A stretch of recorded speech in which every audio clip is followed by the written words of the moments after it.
Asiya Abdullah, am I audible? Yes, sir. Okay. So ये बस last class है। हमने सेमीकंडक्टर्स में पी टाइप और एन टाइप डिस्कस कर लिया था। जरा सा मुझे बताओ, पी टाइप में मेजॉरिटी चार्ज कैरियर्स क्या थे? शुरू याद है? P type Holes. होल्स। और एन टाइप में? एन टाइप में majority charge carriers Electrons. Electrons. N type में इलेक्ट्रॉन्स थे, पी टाइप में होल्स थे। अब ये एक न्यूमेरिकल है। देखो इसमें आपको क्या दिया हुआ है, एक प्योर सिलिकॉन क्रिस्टल है जिसमें कुछ इतने एटम्स दिए हुए हैं। These are the total number of atoms in the crystal. It is doped by 1 ppm concentration of pentavalent arsenic. 1 ppm आपने pentavalent arsenic डाला हुआ है, वो आपसे कह रहा है number of electrons in holes कितने होंगे। तो देखो नंबर डेंसिटी ऑफ इलेक्ट्रॉन्स जो होती है ना, वो एग्जैक्टली ऑलमोस्ट इक्वल होगी number of donor atoms. Donor atoms means ये पेंटावेलेंट आर्सेनिक। आर्सेनिक आपने कितना ऐड किया है? 1 ppm मींस इतने एटम्स में 1 मिलियंथ पार्ट में आपने आर्सेनिक डाला हुआ है। Arsenic is donor. तो अगर आप डोनर एटम्स कैलकुलेट करना चाहते हैं, number density of electrons is equal to number density of number of donor atoms, which is 5 into 10 raised power 28 by 1 million. जब आप इसे सॉल्व करेंगे, that's 5 into 10 raised power 22 atoms per meter cube. ये number density of electrons, which is equal to the number density of donor atoms. Holes अगर आप calculate करोगे, तो देखो होल्स कैलकुलेट करने के लिए आप NH is equal to Ni square. Ne is number density of electrons, NH holes के लिए है और Ni इंट्रिंसिक कॉन्सेंट्रेशन। तो यहाँ से आप NH निकाल सकते हो, Ni square by Ne. So Ni already given है आपको, NH Ne की वैल्यू रख दी, you get the number of holes. तो इतने होल्स हैं और इतने इलेक्ट्रॉन्स होंगे। So this is an n type conductor. देखिए इस पोर्शन से बहुत लिमिटेड क्वेश्चंस आते हैं, इसे लिख लीजिए फिर हम आगे।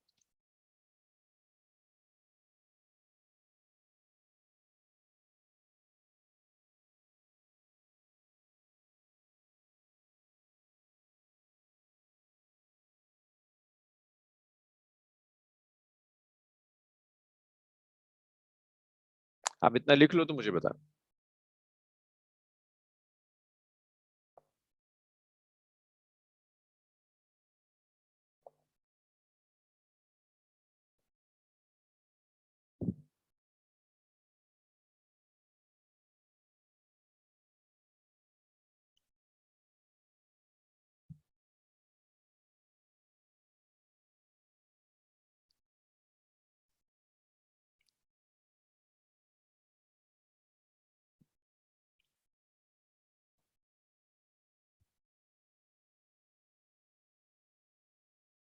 हो गया इतना? स्क्रॉल करें। 1 minute, sir.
स्क्रॉल कर दो सर। अब्दुल्ला, Yes. आसिया, हो गया। Yes, sir. नेक्स्ट देखिए। अब ये तो एनसीईआरटी ने नहीं दिया, बट स्टिल आपको पता होना चाहिए। अगर आप सेमीकंडक्टर्स में इलेक्ट्रिकल कंडक्टिविटी कैलकुलेट कर रहे हो, इसमें दो एक्सप्रेशन हैं। एक करंट का एक्सप्रेशन जो आपने करंट इलेक्ट्रिसिटी में पढ़ा होता है कि करंट होता है NeAVD, तो number density of electrons, charge of electrons, area of cross section into drift velocity. ऐसी NeAVD, that's for holes. Conductivity का एक्सप्रेशन ये भी करंट इलेक्ट्रिसिटी से लिए, बस फर्क इतना होता है जब आप करंट इलेक्ट्रिसिटी पढ़ते हो तो सिर्फ इलेक्ट्रॉन्स हैं जो चार्ज कैरियर्स हैं, बट यहाँ इलेक्ट्रॉन्स के साथ साथ होल्स भी आ जाते हैं। तो आपकी सारी चीजें electrons as well as holes दोनों के लिए होगी। So this is for electrons and this is for holes.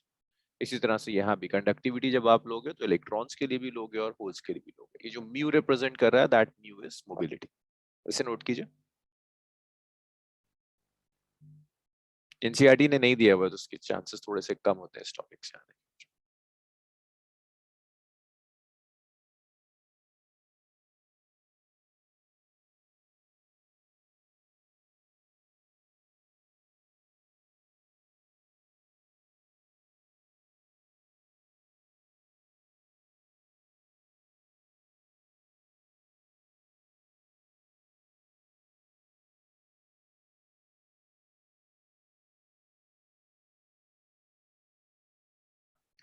ठीक है,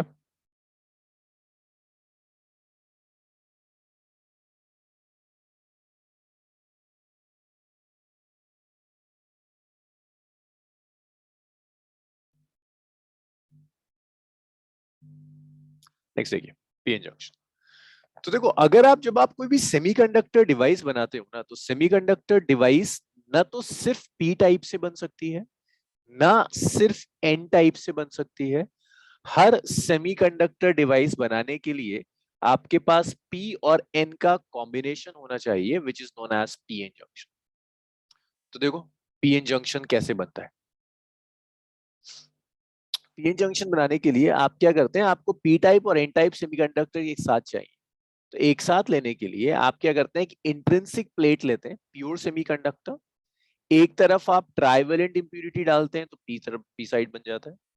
एक तरफ आप पेंटावेलेंट इंप्यूरिटी डालते हैं तो एन टाइप बन जाता है। तो ऐसे पीएन जंक्शन बनता है। अब देखिए इसको पीएन जंक्शन बनने के बाद होता क्या है। दिस इज लेफ्ट में पी टाइप है, राइट में एन टाइप है। पी में मेजॉरिटी में होल्स हैं, माइनॉरिटी में कुछ इलेक्ट्रॉन्स होंगे। एन में मेजॉरिटी में इलेक्ट्रॉन्स हैं, माइनॉरिटी में कुछ होल्स हैं। अब जैसे ही आप पी और एन को कांटेक्ट में रखते हो डिफ्यूजन शुरू हो जाता है। डिफ्यूजन का क्या मतलब है, पी से एन में मेजॉरिटी चार्ज कैरियर मूव करेंगे that is hole, hole P से एन में जाता है। देखिए पी टाइप सेमीकंडक्टर न्यूट्रल होता है, अगर एक पॉजिटिव चार्ज निकल गया तो नेगेटिव चार्ज रह जाएगा। तो जैसे जैसे होल्स पी से एन में जंप करते हैं नेगेटिव चार्ज आयंस पर बिल्ड होता चला जाता है, क्योंकि पॉजिटिव कम हो गया। ये कुछ ऐसा एक जगह जितना पॉजिटिव उतना नेगेटिव, पॉजिटिव निकाल दो तो नेगेटिव रह जाएगा। तो होल्स के जंप करने की वजह से एक तरफ नेगेटिव लेयर है। एन साइड से क्या होता है, कुछ इलेक्ट्रॉन्स जंप कर कर पी साइड में चले जाते हैं। जब इलेक्ट्रॉन्स एन से जंप कर कर पी में जाएंगे तो यहाँ इलेक्ट्रॉन्स की डेफिशिएंसी हो जाती है, वेकेंसी हो जाती है, तो आपको पॉजिटिवली चार्ज आयंस मिलेंगे। सो this is your PN junction. ऐसे पीएन जंक्शन में पहला फिनोमेना होता है डिफ्यूजन होता है। पी और एन टाइप को जैसे ही आपने कांटेक्ट में रख दिया, होल्स मूव करेंगे पी से एन में, इलेक्ट्रॉन्स मूव करेंगे एन से पी में। This flow of majority charge carrier is known as diffusion. पहला स्टेप ये होता है। डिफ्यूजन से पी की तरफ नेगेटिवली चार्ज आयंस की लेयर बनती चली जाती है, एन की तरफ पॉजिटिव चार्ज आयंस की लेयर बनती चली जाती है। इस लेयर में न कोई इलेक्ट्रॉन है न कोई होल है, कोई चार्ज कैरियर नहीं है। आयंस है, आयंस चार्ज कैरियर नहीं होते, आयंस चार्ज लेकर नहीं जा सकते। तो इस रीजन को आप डिप्लीशन रीजन कहते हैं। This region is what we call depletion.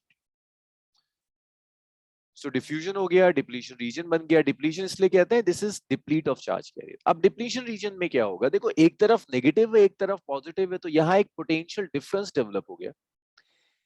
इस पोटेंशियल डिफरेंस को बैरियर पोटेंशियल कहते हैं। समझो बैरियर पोटेंशियल कहने का रीजन क्या है। ये पोटेंशियल एक इलेक्ट्रिक फील्ड जनरेट करता है। ये इलेक्ट्रिक फील्ड है पॉजिटिव से नेगेटिव, इस पोटेंशियल डिफरेंस की वजह से ये इलेक्ट्रिक फील्ड आ गई। इलेक्ट्रिक फील्ड क्या करेगी, होल्स पर फील्ड की डायरेक्शन में फोर्स अप्लाई करेगी, मींस अपनी डायरेक्शन। सो होल्स इसी डायरेक्शन में मूव करेंगे। Electrons will experience force in a direction opposite to that of field. Field की ऑपोजिट डायरेक्शन में इलेक्ट्रॉन्स मूव करेंगे। तो holes and electrons will move in opposite directions. Means ये field holes को jump नहीं करने देगी, इलेक्ट्रॉन्स को जंप नहीं करने देगी। ये फील्ड मेजॉरिटी चार्ज कैरियर्स के मोशन को अपोज करती है। So we call this field barrier potential, इसीलिए कहते हैं। कि अपोज करता है flow of majority charge carriers का। लेकिन इस फील्ड की वजह से एक इंटरेस्टिंग फिनोमेना आने लगता है। होता क्या है, एन साइड में जो माइनॉरिटी में होल्स है ना, ये फील्ड इन होल्स को पुश कर कर पी में ले आती। पी में जो माइनॉरिटी में इलेक्ट्रॉन्स हैं, इलेक्ट्रॉन्स को ये फील्ड खींचकर एन में ले जाती है। बेसिकली इलेक्ट्रॉन्स फोर्स एक्सपीरियंस करते हैं फील्ड की ऑपोजिट डायरेक्शन में, तो इलेक्ट्रॉन्स एन में चले जाए। So due to this field, majority charge carriers का मोशन तो कम हो रहा था, अपोज कर रही थी मेजॉरिटी चार्ज कैरियर्स की मोशन को, लेकिन आपके माइनॉरिटी चार्ज कैरियर्स की मोशन को ये फील्ड सपोर्ट करती है। दैट मींस ये फील्ड ड्रिफ्ट को सपोर्ट करती है। और जब इक्विलिब्रियम स्टैब्लिश होगा, तो जितना ड्रिफ्ट होगा उतना ही एग्जैक्टली डिफ्यूजन भी होता है। जितना ड्रिफ्ट आएगा उतना ही एग्जैक्टली डिफ्यूजन भी होगा। और जब एक बार ड्रिफ्ट और डिफ्यूजन इक्वल हो जाएगा, दैट मींस यहाँ इक्विलिब्रियम स्टैब्लिश हो गया। अब कोई चार्ज कैरियर्स का मोशन नहीं है अक्रॉस द जंक्शन, और आप कहते हो पीएन जंक्शन बन गया। खासियत क्या है इस पीएन जंक्शन की, दोनों तरफ चार्ज कैरियर्स हैं, पी में भी और एन में भी, बट कहीं किसी भी चार्ज कैरियर का मोशन नहीं होता। इसे कहते हैं पीएन जंक्शन। जंक्शन ऐसा बना हुआ है जिसके दोनों साइड चार्ज कैरियर्स हैं, बट जंप नहीं कर सकते। जंप कराना है चार्ज कैरियर्स को तो बाहर से एनर्जी देनी पड़ेगी या बैटरी कनेक्ट करनी। तो ये वो मटेरियल बना जिससे आप कोई सेमीकंडक्टर डिवाइस बना सकते हैं। जितनी भी डिवाइसेस होंगी वो सब इस पीएन जंक्शन से ही बनती है। और सेमीकंडक्टर्स में जो सिलेबस में है उसमें अगर कोई चीज है जो पढ़ने लायक है वो सिर्फ ये पीएन जंक्शन का है। बाकी तो रीड करने की चीज है, लिख लीजिए इसको।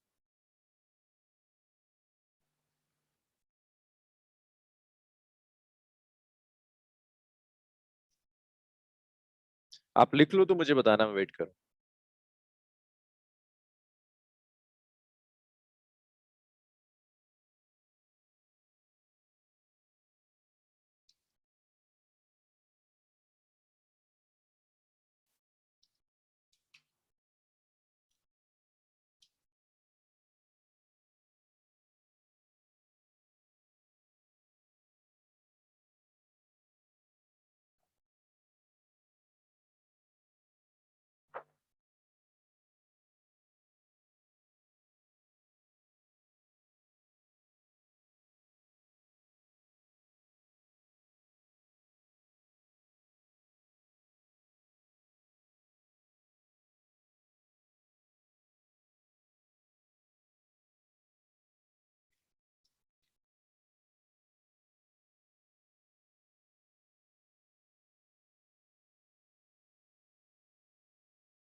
स्क्रॉल करूं सर?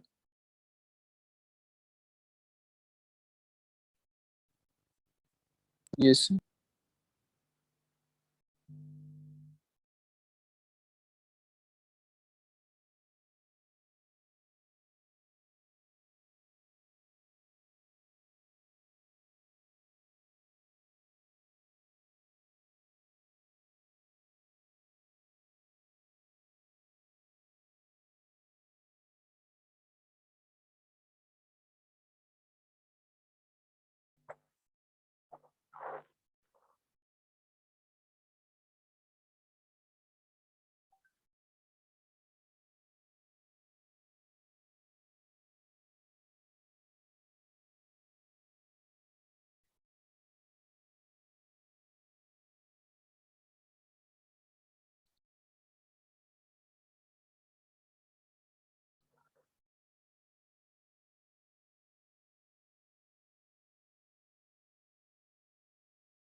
लिखे हुए था।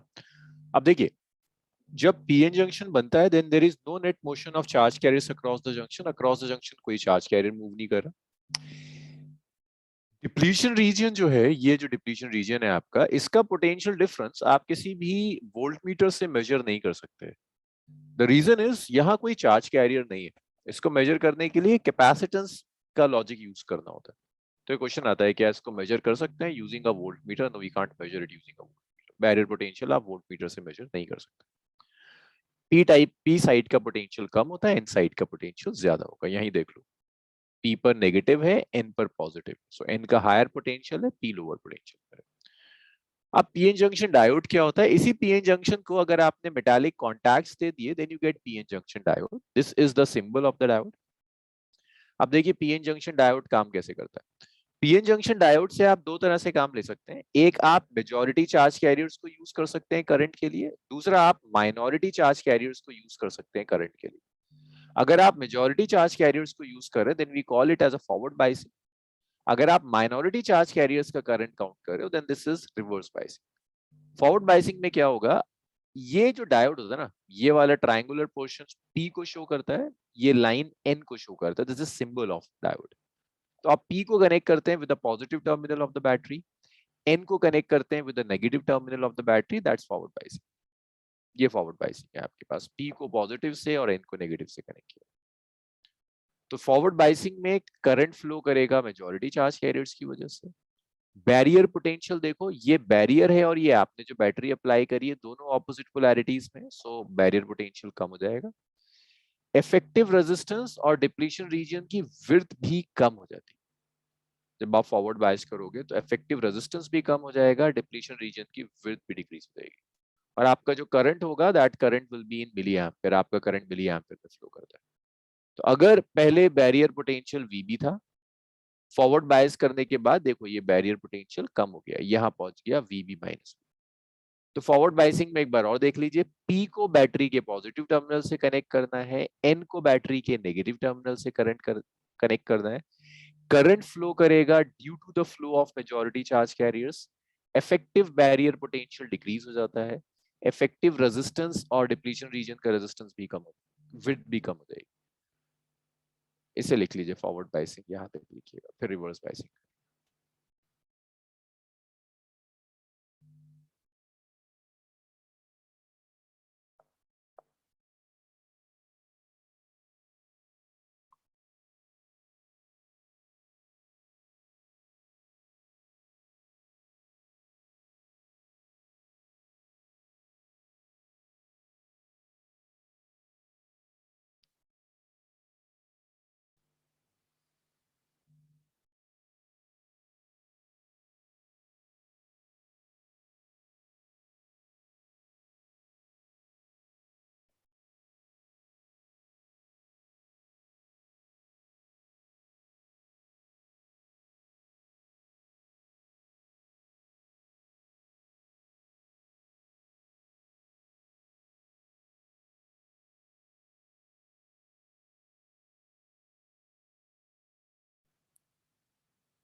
नेक्स्ट देखिए reverse biasing.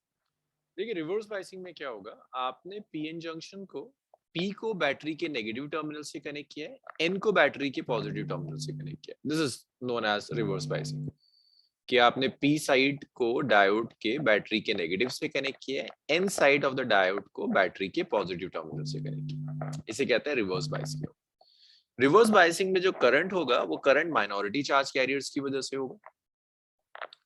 Effective barrier potential देखो, बैरियर पोटेंशियल और आपने जो बैटरी अप्लाई की वो दोनों बैटरी सेम पोलैरिटीज में, तो ऐड हो जाएगा, इफेक्टिव बैरियर पोटेंशियल बढ़ जाएगा, V प्लस VB हो जाता है।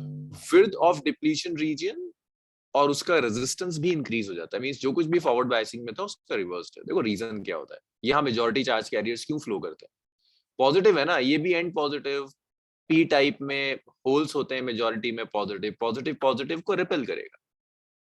लेकिन यहां पर आपने नेगेटिव दिया हुआ, तो नेगेटिव रिपेल किसे करेगा, नेगेटिव को, लेकिन पी में तो नेगेटिव माइनॉरिटी में, इसीलिए माइनॉरिटी चार्ज कैरियर्स की वजह से motion. Effective potential barrier potential बढ़ जाता है, पहले अगर VB था तो अब VB प्लस V हो जाएगा। ये भी आपको याद रखना होगा कि current should be in micro amp, इस केस में करंट माइक्रो एम्प है, इसे लिखिए।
अब देखिए इस पे क्वेश्चंस किस टाइप के आते हैं। पहले टाइप का क्वेश्चन होता है वो आपको डिसाइड करने के लिए कहता है कि फॉरवर्ड बाइस्ड है या रिवर्स बाइस्ड है, इस पर फर्स्ट टाइप का क्वेश्चन आएगा। तो देखिए फॉरवर्ड बाइसिंग के लिए P side should be at high potential, N side should be at low potential. Reverse biasing के लिए P should be at lower potential and N should be at higher potential. जैसे यहाँ देखो ये दिया हुआ है आपको, P पर प्लस 10 वोल्ट है, N पर माइनस 10, तो P हायर पोटेंशियल पर है, N लोअर पोटेंशियल पर है, so this is forward biased. Next example देखो, P पर प्लस 10 वोल्ट है, N पर प्लस 20, तो P लोअर पोटेंशियल पर है, N हायर पर है, so this is reverse biased. Similarly यहां देखिए P प्लस 2 वोल्ट है और N जो है आपका वो अर्थड है, अर्थड मींस 0 वोल्ट, P हायर पर N लोअर पर, सो इट्स फॉरवर्ड बाइस्ड। दूसरा देखिए P को आपने अर्थड किया हुआ है, दैट मींस 0, N को आपने बैटरी के प्लस पॉजिटिव वाले से कनेक्ट किया हुआ है, बैटरी का वोल्टेज 2 वोल्ट है, so this is 2 volt, lower higher, it's reverse biased. इसे लिखिए जरा सा।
अब देखिए दूसरे टाइप के क्वेश्चंस। अब इसमें कभी कभी क्या करता है, सर्किट्स के अंदर डायोड लगा देगा, इक्विवेलेंट रेजिस्टेंस करंट सब कैलकुलेट करवा लेता है। तो देखो वहां क्या होता है, जैसे आपको डायोड दिया और आपको अगर ये पता है कि ये डायोड फॉरवर्ड बायस्ड है, तो आप सर्किट में उसे शॉर्ट सर्किट से रिप्लेस कर दो। शॉर्ट सर्किट का मतलब है एक स्ट्रेट वायर लगा दो डायोड की जगह। अगर आपके सर्किट में डायोड है और आपको पता है रिवर्स्ड बायस्ड, तो आप उसको हटाओ डायोड को और ओपन कर दो, लाइक सर्किट को ओपन कर दो, उसमें करंट नहीं फ्लो करेगा। जैसे ये क्वेश्चन देखो, ये डायोड है, इसके साथ 10 ओम का रेजिस्टर लगा रखा है, डायोड है, इसके साथ 5 ओम का रेजिस्टर लगाया हुआ, 10 वोल्ट का सेल है। तो देखो पॉजिटिव से ये डायोड कनेक्टेड है पी, तो ये फॉरवर्ड बायस्ड है। एन से पॉजिटिव कनेक्टेड है, ये रिवर्स बायस्ड है। तो आप ये कर सकते हैं कि ये फॉरवर्ड बायस्ड है तो उसको हटाकर एक स्ट्रेट वायर लगा दो। D2 रिवर्स्ड बायस्ड है तो उसकी जगह आपने शॉर्ट कर दिया। तो 5 ओम में तो कोई करंट ही नहीं जा रहा, 5 ओम तो पार्ट ही नहीं है सर्किट का, सिर्फ 10 ओम है। और सेल लगा है 10 वोल्ट का, तो करंट हो जाएगा V/R। ये दूसरे टाइप का क्वेश्चन है जो डायोड से आता है। इसे लिखिए। एक और टाइप का क्वेश्चन ग्राफ से आता है, उससे और डिस्कस करते हैं।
नेक्स्ट आता है कैरेक्टरिस्टिक्स आपको ड्रॉ करना। देखो कैरेक्टरिस्टिक्स का मतलब होता है voltage versus current graph.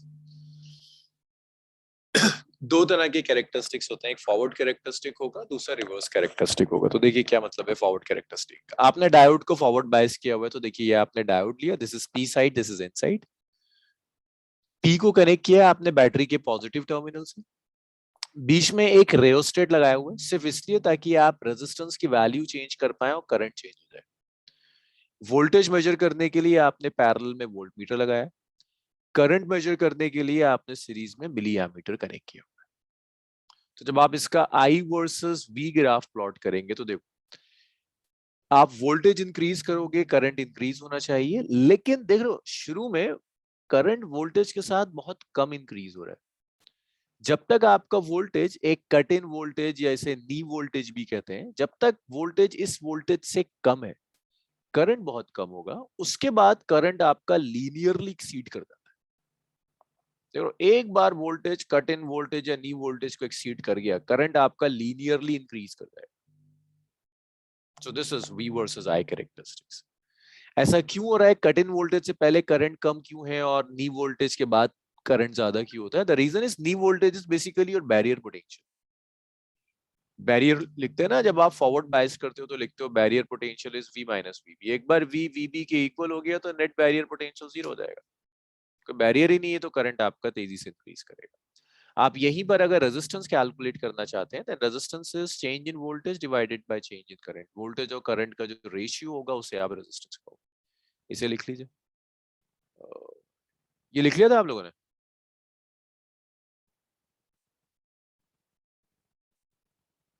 Yes. Okay, इसको लिख लीजिए।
ये कैरेक्टरिस्टिक्स है, ओम्स लॉ को फॉलो नहीं करता। जब तक वोल्टेज नी वोल्टेज से कम है, करंट बहुत कम होगा। एक बार वोल्टेज नी वोल्टेज को एक्सीड कर जाएगा तो करंट तेजी से इंक्रीज होगा। ये पॉइंट्स लिख लीजिए।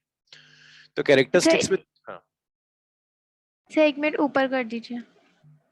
कैरेक्टरिस्टिक्स पर क्वेश्चंस आते हैं, सर्किट ड्रॉ करवाता है, ग्राफ ड्रॉ कराता है, कभी कभी कंसेप्चुअल क्वेश्चंस आए तो जो कंसेप्चुअल क्वेश्चंस आए वो मैं नीचे लिखता जा रहा हूँ साथ साथ।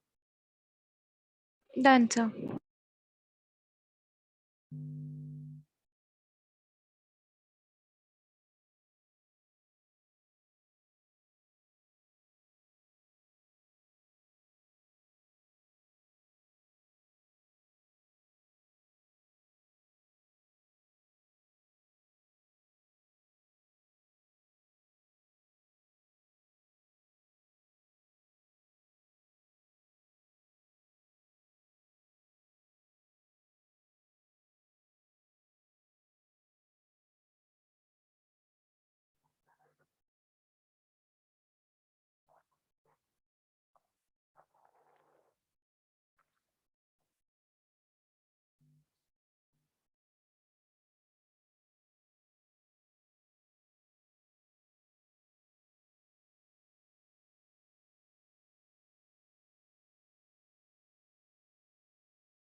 अब देखिए रिवर्स बायसिंग, जब आपने इसे रिवर्स में कनेक्ट कर दिया, पी को कनेक्ट किया विद नेगेटिव टर्मिनल, एन को कनेक्ट किया with positive terminal, current micro ampere में होगा।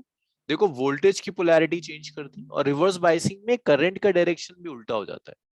फॉरवर्ड बायसिंग में करंट ऐसे फ्लो करता है, जैसे ये एरो है ना, that is the direction of current, is the direction of current. Reverse biasing में करंट उल्टा फ्लो करता है, ऐसे जाएगा।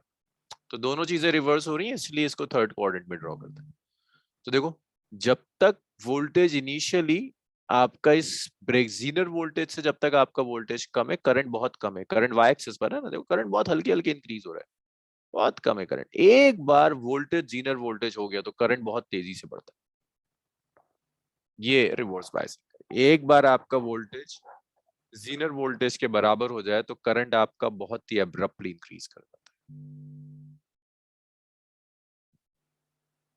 तो ये रिवर्स बायसिंग के कैरेक्टरिस्टिक्स हैं। रीजन ये है बढ़ने का, क्योंकि इस पर ना बॉन्ड्स ब्रेक होते हैं।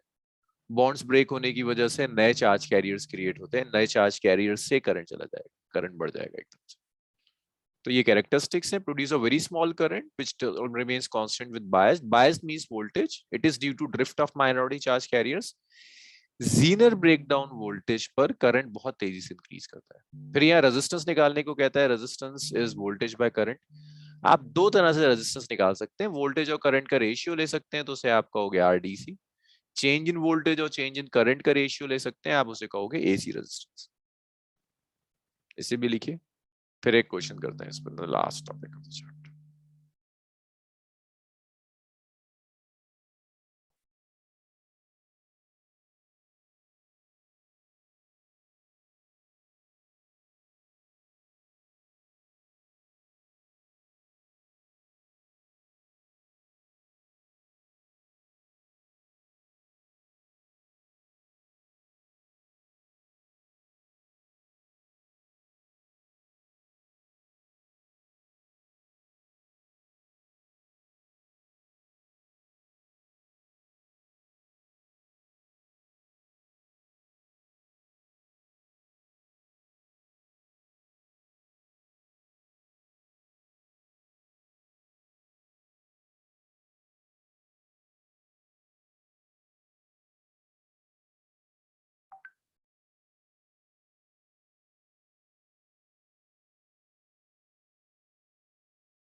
देखिए इस पर जो क्वेश्चंस आते हैं, जैसे ये क्वेश्चन बहुत रिपीट हुआ है, एनसीईआरटी का सॉलिड एग्जांपल है। तो देखो इसके अंदर ना उसने वी आई कैरेक्टरिस्टिक्स ड्रॉ करके दिए हैं। वाई एक्सिस पर करंट है, एक्स एक्सिस पर वोल्टेज है। ये फॉरवर्ड कैरेक्टरिस्टिक है, दिस इज रिवर्स कैरेक्टरिस्टिक।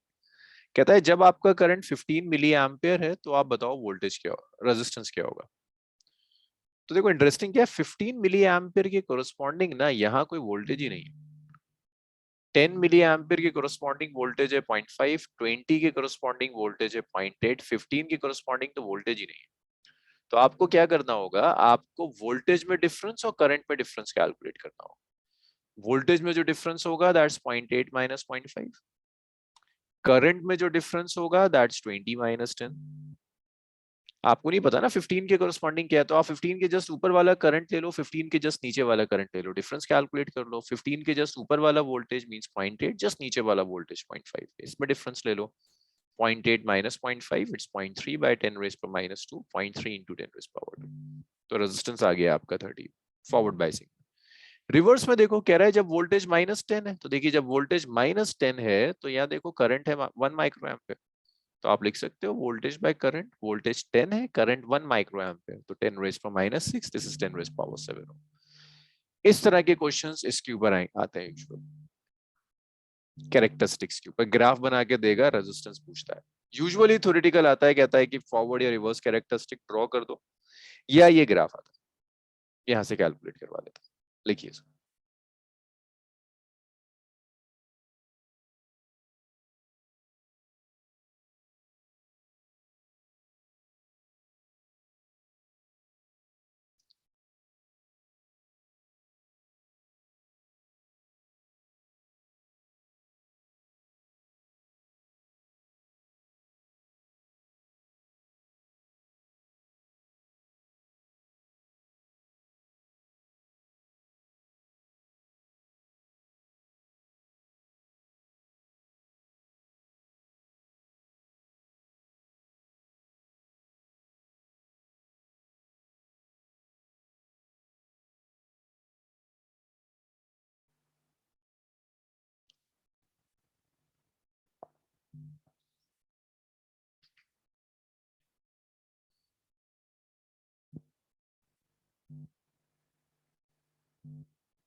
इसके बाद लास्ट टॉपिक है आपका विच इज रेक्टिफायर। रेक्टिफायर में भी थ्योरेटिकल आता है, what is a rectifier, explain करो इसे। तो रेक्टिफायर देखिए क्या होता है। रेक्टिफायर बेसिकली वो डिवाइस है जो एसी को डीसी में कन्वर्ट करती है। जैसे मोबाइल फोन चार्जर है आपका, दैट्स अ रेक्टिफायर, वो एसी को डीसी में कन्वर्ट करता है और फिर उसके बाद आपके मोबाइल फोन को चार्ज करता है। दो तरह के रेक्टिफायर्स होते हैं, एक हाफ वेव रेक्टिफायर और एक फुल वेव रेक्टिफायर। हाँ देखो रेक्टिफायर का सर्किट डायग्राम क्या है, this is your AC source. इस एसी सोर्स से और ये आपने ट्रांसफार्मर कनेक्ट किया हुआ है, usually is a step down transformer, ये वोल्टेज कम कर देता है। फिर से आपने डायोड कनेक्ट किया हुआ है और ये लोड है। अगर आप मोबाइल फोन चार्ज कर रहे हैं तो ये आपका मोबाइल फोन है जो आपने चार्जर से कनेक्ट किया, बाकी चार्जर का सर्किट। ये आपने इनपुट वोल्टेज दिया, this is AC, positive cycle negative cycle AC की। जैसे ही ये पॉजिटिव साइकिल आएगी आपका डायोड का ये एंड पॉजिटिव ये एंड नेगेटिव, मींस आपका डायोड फॉरवर्ड बायस्ड हो गया। एक बार डायोड फॉरवर्ड बायस्ड होगा तो कंडक्ट कर जाएगा, पॉजिटिव के कोरस्पॉन्डिंग आपको कुछ वोल्टेज मिल जाएगा। फिर जैसे ही नेगेटिव साइकिल आती है, नेगेटिव साइकिल के आते ही ये डायोड रिवर्स बायस्ड हो जाएगा। डायोड के रिवर्स बायस्ड होने का मतलब ये कंडक्ट नहीं करेगा। नेगेटिव आया रिवर्स बायस्ड कर गया, कंडक्ट नहीं करेगा, नेगेटिव के कोरस्पॉन्डिंग कुछ नहीं मिल रहा। फिर पॉजिटिव साइकिल आएगी, डायोड इज फॉरवर्ड बायस्ड, फिर कंडक्ट कर जाएगा, आपको पॉजिटिव मिल रहा है। तो एसी में डायरेक्शन चेंज होता है, यहाँ नेगेटिव खत्म हो गया, डायरेक्शन चेंज नहीं हो रहा, it's sort of DC. But ये कांस्टेंट डीसी नहीं है, फ्लक्चुएटिंग डीसी है, क्योंकि वोल्टेज जीरो से मैक्सिमम हुआ फिर जीरो हो गया। डायरेक्शन चेंज नहीं कर रहा, लेकिन अब भी ये प्योर डीसी नहीं है क्योंकि वो फ्लक्चुएट कर रहा है। इसे कहते हैं हाफ वेव रेक्टिफायर, क्योंकि इसने हाफ वेव को कन्वर्ट कर दिया। एसी की फ्रीक्वेंसी न्यू एसी है, डीसी चेंज कर रहा है, डीसी की भी कुछ फ्रीक्वेंसी होगी। एसी और डीसी दोनों की फ्रीक्वेंसी हाफ वेव में सेम होती है। जब आप फुल वेव रेक्टिफायर में आओगे तो सिर्फ यहाँ देखो एक डायोड था, फुल वेव में दो डायोड लगा देता। और जो भी आपका चार्जर है या जो भी लोड है उसको बीच में लेते हैं, इसको कहते हैं सेंटर टैप अरेंजमेंट। तो यहाँ क्या होगा, जैसे पॉजिटिव साइकिल आई तो ऊपर वाला डायोड कंडक्ट कर गया, पॉजिटिव के कोरस्पॉन्डिंग कुछ आउटपुट मिला। नेगेटिव साइकिल आई तो अब ऊपर वाला डायोड कंडक्ट नहीं कर सकता, नीचे वाला डायोड फॉरवर्ड बायस्ड होगा। ऊपर वाला रिवर्स्ड है, नीचे वाला फॉरवर्ड। तो नेगेटिव साइकिल के कोरस्पॉन्डिंग भी आपको कुछ वोल्टेज मिल रहा है। और एक चीज और है, डायोड कोई भी कंडक्ट करे, रेजिस्टेंस में करंट सेम डायरेक्शन में जाए, करंट ऐसे फ्लो करेगा ना, ये कंडक्ट करे या ये कंडक्ट करे, ये वाला डायोड फॉरवर्ड बायस्ड हो या नीचे वाला डायोड फॉरवर्ड बायस्ड हो, रेजिस्टर में करंट सेम डायरेक्शन में जाएगा। Means even for the negative cycle आपको पॉजिटिव मिलेगा, नेगेटिव को भी ये फ्लिप कर कर पॉजिटिव में कन्वर्ट कर देता है। That's why we call this as a full wave rectifier. और यहाँ पर डीसी की फ्रीक्वेंसी एसी से डबल हो जाती है। जितनी देर में एसी की एक साइकिल आएगी ना, डीसी की देखो एक दो दो साइकिल आ जाती है, तो फ्रीक्वेंसी डबल हो जाती है। ये लिखिए हाफ वेव फुल वेव, बस अब एक फिल्टर सर्किट इसका और पढ़ना है।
अब ये जो आउटपुट है ना, हाफ वेव हो या फुल वेव हो, दोनों का जो आउटपुट है वो फ्लक्चुएट करता है, प्योर डीसी नहीं है। प्योर डीसी तो ऐसे जाता है, डीसी करंट का मतलब है कांस्टेंट है, तो वैरी कर रहा है, तो ये प्योर नहीं है। इसको प्योर डीसी बनाने के लिए इसके अंदर कुछ एसी भी मिक्स्ड है, ये बेसिकली मिक्सचर है एसी और डीसी का।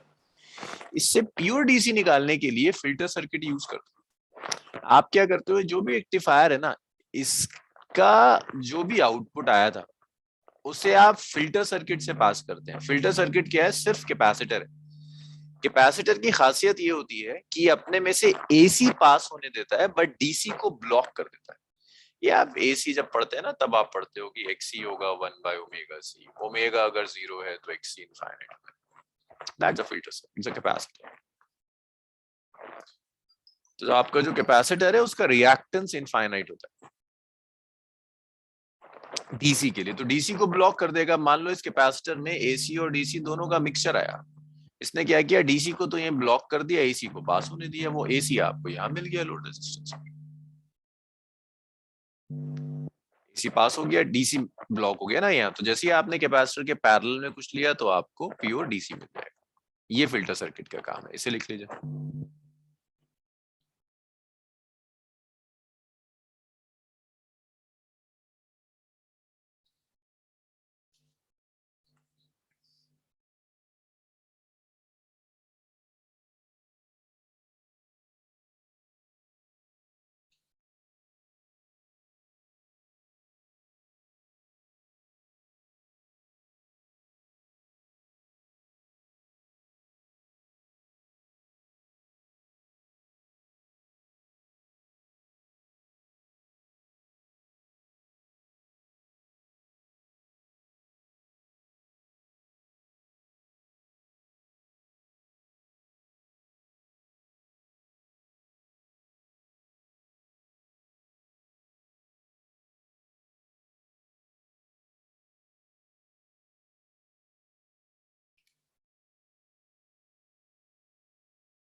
ओके, फिल्टर सर्किट के बाद देखिए कुछ डेफिनेशंस हैं, ये आपको नोट शेयर कर दिए जाएंगे। जीनर डायोड की डेफिनेशन, फोटो डायोड, एलईडी और सोलर सेल। बस that was the last topic of your syllabus. Your syllabus is over. अब आपके पास डाउट क्लासेस की टाइमिंग्स आ जाएंगी और टेस्ट सीरीज आपके बोर्ड्स के लिए, प्लस आप